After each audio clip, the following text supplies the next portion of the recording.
আজকে আমি ষষ্ঠ শ্রেণীর সাহিত্য মেলা নামক বইটির অন্তর্গত কবি অমিয় চক্রবর্তীর লেখা পিঁপড়ে কবিতাটি পাঠ করে তার বিষয়বস্তু আলোচনা করব। তাই আমার প্রিয় ছাত্রছাত্রীরা, আজকের ক্লাসটি অবশ্যই তোমরা প্রথম থেকে শেষ পর্যন্ত খুব মনোযোগ সহকারে দেখার চেষ্টা করবে।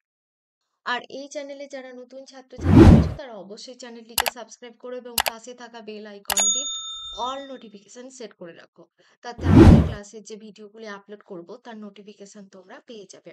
কবিতাটির মূল বিষয়বস্তু জানার আগে তোমাদের কবি অমিয় চক্রবর্তী সম্পর্কে জেনে নেওয়া দরকার। চলো আমরা কবি অমিয় চক্রবর্তী সম্পর্কে এখন একটু জেনে নিই। দেখো, কবি অমিয় চক্রবর্তীর সময়কাল 1901 থেকে 1986 সাল পর্যন্ত।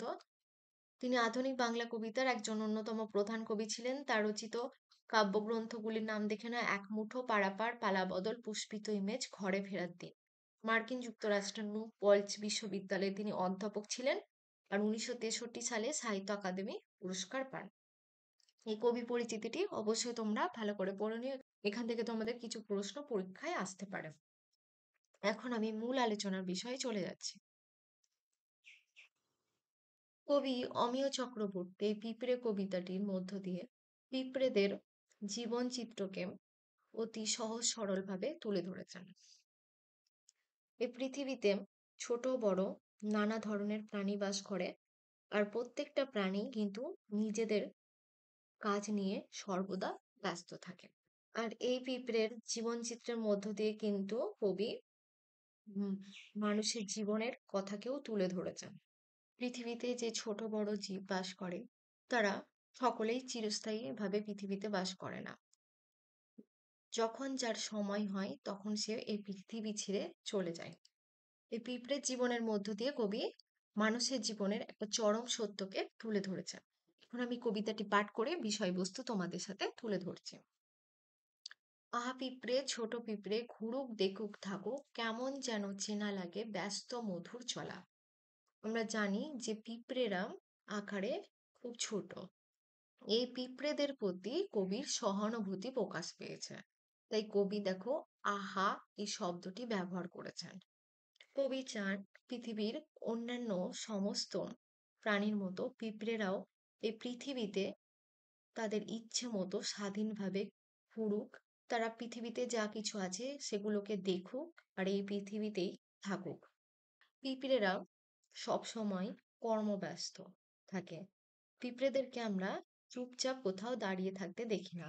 যখনই দেখি তারা কি করে, সব সময় কাজ করতে থাকে। তো তারা সারিবদ্ধভাবে এদিক ওদিক ছুটে বেড়ায়। এই যে তাদের এই ছোটা কিন্তু কবির কাছে ব্যস্ত মধুর চলা। স্তব্ধ শুধু চলাই কথা বলা, আলো গন্ধে ছুঁয়ে তার ওই ভুবন ভরে রাখুক। আহা পিঁপড়ে, ছোট পিঁপড়ে, ধুলো রেণু মাখুক। পিঁপড়েরা মানুষের মতো কথা বলতে পারে না, কিন্তু সে যেভাবে কাজ করে, এদিক ওদিক ছুটে বেড়ায়, এই ছুটে চলার মধ্যেই সে তার ভাব বিনিময় করে। পৃথিবীতে যে আলো বাতাস আছে তার উপর পৃথিবীর ছোট বড় সমস্ত প্রাণীরই সমান অধিকার।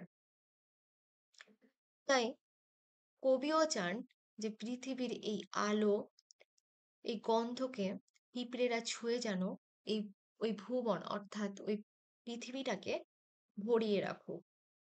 আহা পিঁপড়ে, ছোট পিঁপড়ে, ধুলো রেণু মাখুক। পিঁপড়েরা মাটির তলায় গর্ত করে বসবাস করে, কিন্তু মাটির তলায় বসবাস করলেও কিন্তু সমস্ত কাজকর্ম তারা কোথায় করে? মাটির উপরে। মাটির উপরেই তারা দেখবে সারিবদ্ধভাবে ছুটে বেড়ায়, সমস্ত কাজকর্ম তারা মাটির উপরেই করে। তাই মাটিতে যে ধুলো আছে সেই ধুলোর রেণু তারা যেন মাখুক, এটাই কবি চান। ভয় করে তাই আজ সরিয়ে দিতে, কাউকে ওকে চাই না দুঃখ নিতে। পিঁপড়েরা অতি ছোট্ট একটা জীব, এদের সামান্য আঘাত করলে কিন্তু এরা মারা যায়। তাই কবি এই পিঁপড়েদের আঘাত করে সরিয়ে দিতে চান না, তার এই বিষয়টাকে ভয় করে। শুধু তিনি নন, অন্যরাও যদি পিঁপড়েদের আঘাত করে তিনি সেটা চান না। কবি সব সময় চান যে পিঁপড়েরা দলবদ্ধভাবে একসঙ্গে থাকুক। কে জানে প্রাণ আনলো কেন, ওর পরিচয় কিছু, গাছের তলায় হাওয়ার ভরে কোথায় চলে নিচু। কে জানে, কবি জানতে চান এই ছোট ক্ষুদ্র এই পিঁপড়েটির শরীরে কে প্রাণ আনলো। এই পিঁপড়ের পরিচয় কবি গভীরভাবে জানতে চান। গাছের তলায় হাওয়ার ভোরে কোথায় চলে নিচু। কবি আর কি দেখেছেন? কবি দেখেছেন পিঁপড়েরা ভোরের হাওয়া গায়ে মেখে নিয়ে গাছের তলা দিয়ে মাটির দিকে নেমে যায়। কারণ মাটিতে তারা বসবাস করে। মাটির উপরে তাদের কাজকর্ম চললেও সবসময় কিন্তু তারা মাটির তলায় বাস করে। তাই ভোরবেলার হাওয়া তারা মেখে নিয়ে গাছের তলায় মাটির নিচে তারা তাদের বাসায় ফিরে যায়। আহা পিঁপড়ে, ছোট পিঁপড়ে সেই অতলে ডাকুক। কবির মনে হয়েছে যে মাটির গভীর থেকে পিঁপড়েদের প্রতি ডাক আসছে, কারণ পিঁপড়েরা মাটির গভীরে বসবাস করে। মাটির বুকে যারাই আছি এই দুদিনের ঘরে, তার স্মরণে সবাইকে আজ ঘিরেছে আদরে। পৃথিবীতে মাটির বুকে অতি ছোট্ট প্রাণীর পাশাপাশি অনেক বড় বড় প্রাণীও বাস করে। এদিক থেকে আমরা বলতে পারি যে এই ছোট্ট পিঁপড়েদের জীবনের সাথে কিন্তু মানুষের জীবনের কোনো তফাৎ নেই। কারণ পিঁপড়েরা যেমন পৃথিবীতে একটা সময় জন্ম নেয়, সময় শেষ হলে তারা মারা যায়, পৃথিবী ছেড়ে বিদায় নেয়। ঠিক তেমনই মানুষ অনেক আশা, ভালোবাসা, সুখ দুঃখ নিয়ে পৃথিবীতে বসবাস করে।